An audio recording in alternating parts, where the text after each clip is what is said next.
Hi Aries, welcome to your quantum reading with me, Jocelyn, the Quantum Queen.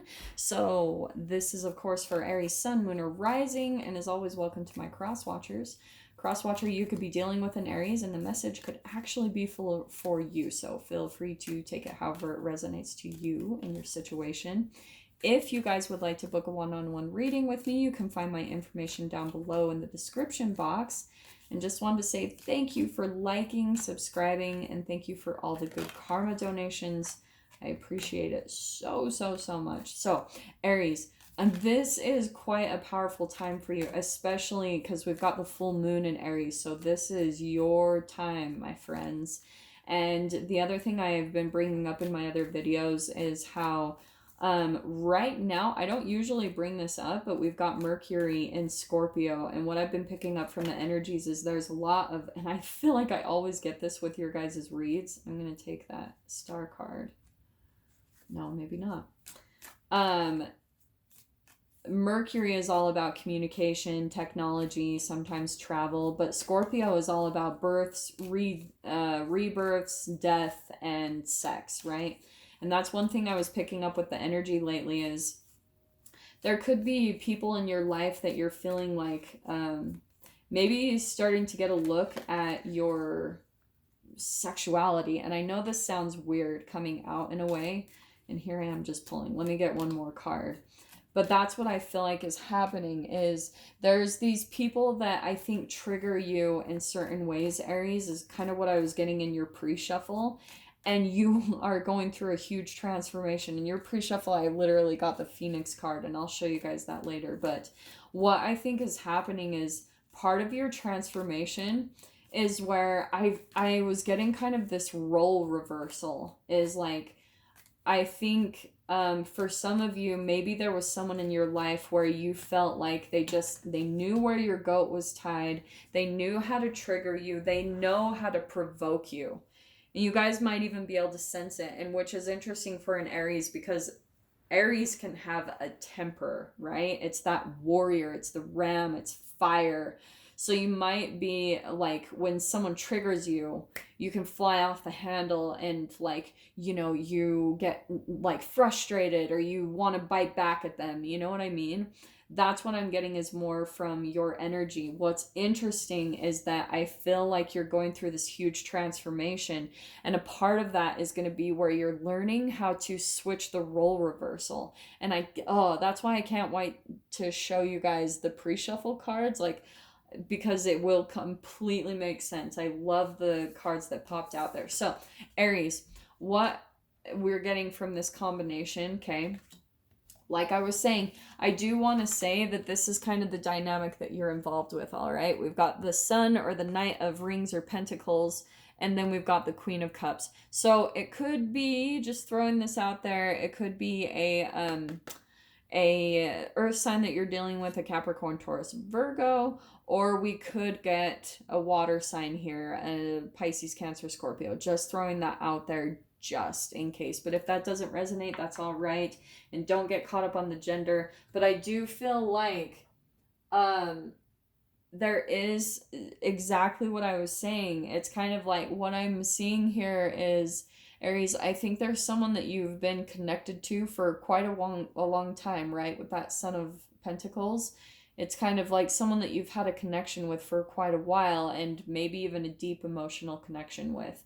So, and this doesn't have to be romantic. This could be parent, child. Like maybe this is your parents where, right? Who knows where our triggers are more than our own parents? Nobody. And our siblings, like they know everything. It sucks. And so that's what I'm seeing, Aries, is kind of like there's connections in your life that have this long foundations and this deep emotional connection to. And what happens is they do trigger you, and I do want to say that it's feeling on purpose. I'm not gonna lie. Like there's both sides of the coin, okay?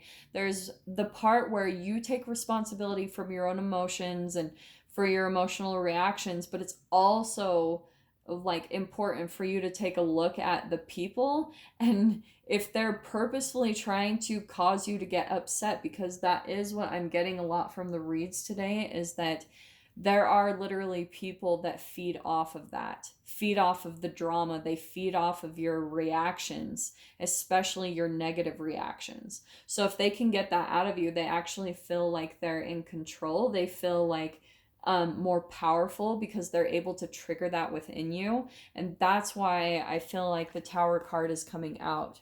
So that's where I think what can happen is all of a sudden you get triggered emotionally by this person in your life. And then all of a sudden there's like this unexpected event, maybe some type of argument. It's a dramatic change, some type of destruction. Like you guys just separate, go your separate ways. And that's what I'm seeing kind of is a pattern in your life. So, like I said, that could even be family, where you guys go through this pattern of eventually it leads up to this point where there's too much emotional connection there, like the too much of the triggering, and then it separates. And then here's the Chariot, where maybe some of you like get away from them, right? It's all about like finding a direction. It can be travel, but it's all about like get in your freaking chariot and go. Like maybe some of you guys even like travel somewhere completely different. Maybe you're even looking at moving somewhere different to get away from these connections or get away from these people in your life. And that is actually, just because of the message, is something I'm seeing that you do need to take a look at, Aries. Is like there's some people in your life that maybe you do need to distance yourself from. You do need to step away from a little bit. So you really need to take a look at that and see for your own life how your connections are lining up, like if they feel toxic. Because that's one thing I've been getting a lot lately is Spirit's been guiding me to a lot of information about like trauma bonding, you know, where you just based off of the chemical state of your body, if you were used to growing up around parents that just constantly caused stress and it was like constant cortisol releases in your environment, that's always going to lead the body to having some type of tower moment. Do you know what I mean? Because if you're releasing too much cortisol into your body is going to become like low vibrational, and then that's how it can holographically create situations and things where it's a tower moment. There's a dramatic change or a really big shift or something falls apart because it's a reflection of your own chemical state of being. So then what's really awesome though is once that tower moment happens, there is this opportunity for you to move forward, you know, like to finally get the energy moving. Because if you've been really stuck in this type of phase or just not knowing what to do, how to handle these relationships, like how to take care of them, you really don't have to worry. The universe is going to come in and help you out with that. Oh, that was kind of cool. And that's what I feel like is going to be happening. So for some of you, you could feel stuck like with this relationship, maybe feeling obligated to them, however this applies. But I feel like the universe, especially with this Aries full moon, it's really going to help you get things moving so that you can move in a more productive direction. So you can actually start moving forward in your life. Okay, Aries. I hope that all makes sense. And I hope more than anything that's resonating with whoever this message is for, because whoever knows that. So let me dive into the tarot. Let's see what comes out to kind of clarify this a little bit more.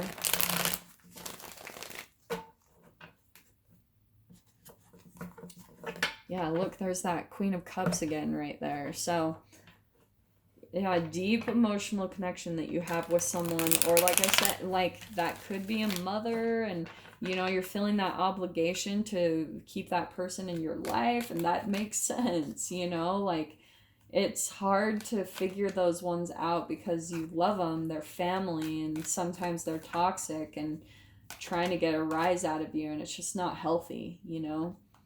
Okay, yeah, we've got, look, there's the tower that was right under that Ace of Swords. So here it is.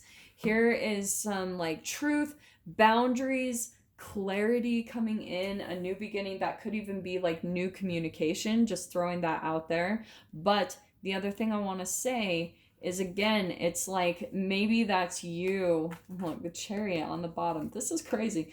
So this is you deciding to maybe communicate your truth, communicate your boundaries, maybe start saying, and it doesn't have to be in a harsh way. Do you know what I mean? Especially with that Queen of Cups, there is a way that you can communicate your boundaries in a respectful way. Like, you just stay really firm, but you don't have to cause any harm. You know, you don't have to be rude, or, and that is, I think, part of the challenge of especially this Aries full moon, because it might be a little bit of a temptation to like be impulsive about your words. And here's what's coming out too. We've got the Nine of Swords, but the cool thing is we've got it upside down, and I'm going to go ahead and keep it upside down. That's what I feel like.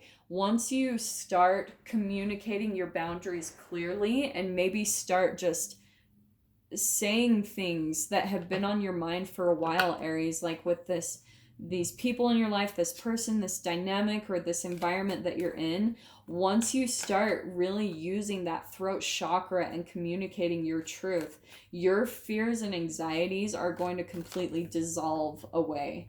And that's why I love that. So we've got the Hierophant popping out, and there's more of like, you are being guided and protected. And this is all about, actually, the thing that I'm getting is that even by doing this, like communicating your truth and really holding up boundaries, I feel like you're actually going to break a lot of unhealthy patterns in your family line, or however this dynamic is set up, if this is a work environment. But you're going to start breaking the norms, you know, like really starting to shift things and do things that people aren't used to, like the routines that people are used to, where maybe you've been surrounded by people in your family or whatever where they're very passive aggressive, like nobody clearly communicates, everything is done behind closed doors.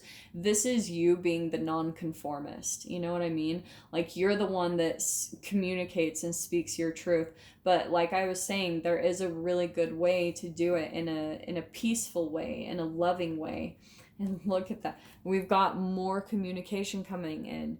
So that is like, there's a lot of that coming in. And we've got the Death card. So that's what I feel like. And coming out underneath the Chariot, Aries, I think that you are putting an end to something.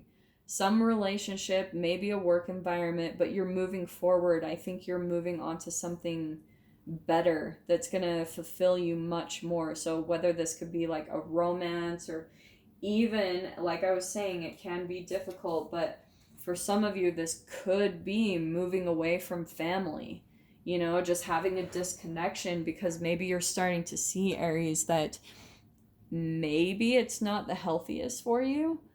And maybe that's almost what you need just for a period of time. I'm not saying like, oh, I'll cut your family members out. I'm just saying that sometimes having those boundaries and that space and that distance is really healthy for you to really get grounded back into yourself, like feeling like you're connected to yourself again. Because when you're surrounded by family, it just gets so confusing, because you start like wondering who's who, you know, their opinions come in, and then you're like trying to get the approval of your parents. And if this isn't family, this could even be like getting the approval of a boss. Like, when you just start when there's too many people that pop into your environment, it starts really convoluting your perception, because you're taking on a lot of other people's energy around you and their opinions. And that's where it's, again, another reflection of how you need to get really balanced within yourself, so that when you're around other people, you don't get thrown off balance so easily. Do you know what I'm saying? And where they can just trigger you. That's where I think the work and the transformation and the metamorphosis coming in, which is awesome that came out, because that is one of the pre-shuffle cards that I got, was all about transformation, both of them, which is really cool. So what was I saying? 3 of Cups. There's the multiple relationships or dynamics, right? You might be dealing with multiple people, but when it comes to this, I feel like the 3 of Cups can sometimes mean to me like triangulation. It's right when people gang up on one person, or, you know, that is a manipulation tactic. It's something that people use when they're trying to get kind of like disempower you, or, you know, seem like your word or your opinion isn't as valid just because you're outnumbered. It's a manipulation. So it's meant to devalue you and make you question like yourself in a way. Do you know what I'm saying? But that's why I was saying, I think some type of environment, yeah, look at that, is this is you kind of like taking down the illusion. The Seven of Cups can be all about illusions and fantasies. It's like, to me, I kind of see it as a grandiose image that a lot of us put on, you know? Like, we're all human, we all have this to some degree. And but what I'm seeing here is, with all of this truth coming out and being communicated in a really good way, I feel like you're going to like kind of bring down some type of illusion that people have. Do you know what I mean? But you need to also understand, I'm just throwing this out there as also a caution. You need to not try to save people. Do you know what I mean? Like, you need to, yeah, communicate your boundaries, be very clear about that, and really honor yourself and what you're feeling the desire to communicate. And at the same time, you need to also keep in mind that it's not your job to change people and their perceptions, you know? Like, the more that you make peace with that you have no effect on changing people, the more at peace you're going to be. Because maybe for some of you, you're like, you really want people to improve or to wake up or to see, hey, like, this doesn't work and let's do better. And maybe you're trying to do that. And sometimes you have to make peace if people aren't ready to be there. You know, if people aren't ready for the psychological awareness, if they're not ready to wake up to that part of themselves, you need to honor that and let that be. You know, make peace with that. I don't know why this is all coming out, but this is apparently what it is. So Aries, what's awesome? So right, we've got the Aries full moon, something is closing out, and I do want to say it's pretty clear with the Death card, the Tower, we've got the Chariot, so you are moving forward to something, and that's why I'm going to pull out the Doors cards again, see what doors are opening for you guys as this energy kind of closes out for you. So what can we get for Aries? What is opening up for you? Oh, well, I am going to take that. We've got a moment's joy, and I'm going to take that. Oh, I'm going to take that one too. I'm so sorry. I don't usually do that, but I was pulled to them. So, Aries, I think what's happening is we've got a moment's joy. All right. Oh, first, let me show you. Look how cute they are, these doors. So, Aries, what I think is happening is, so we've got a moment's joy. Sand through the hourglass, yet time could stand still. A moment lasts forever in the bliss of the heart's will. So I feel like you guys are opening up to a new chapter where you're going to feel a lot of joy, and maybe it's because you're like moving away from these connections and you're finally like getting some peace of mind, and you're getting the opportunity to really like be with yourself, to like do what you want to do, Aries. Like, focus on yourself and what your wants and needs are. And what's awesome coming out next, so we've got Nomad, which is the nomadic wanderer lies deep inside, so take the leap now, don't curl back and hide. And then we've got the Three of Cups, a toast to friendship in the afternoon sun, 3 cups in happiness, 3 cheers are done, celebration is near. And I love that coming out right here with that Three of Cups. So there's that confirmation. So if you guys have been dealing with the shadow side of this dynamic, where it's felt maybe like painful, it's brought up a lot of triggering for you, some fears and anxieties, the opposite is coming in. It's always about that pendulum swing that I talk about with physics. If you experience a certain degree of the shadow, you're going to be able to have the ability to experience the opposite side of the light, which is so beautiful. So that's the beautiful thing, is there's these doors opening to you, some of you for travel, a lot of joy in that, and a lot of really beautiful friendships and connections where you finally feel like you're with the people you belong with, Aries, which I love. So I'm going to dive into this in the extended. If you guys want to join me over there, what's coming in on this side of the doors opening for you, you definitely can. Just go down below, click on the Vimeo link, and I'll see you on the other side. But Aries, if this is where we leave things, I'm sending you guys so much love, wishing you all the very best, and I'll see you in your next reading. Take care.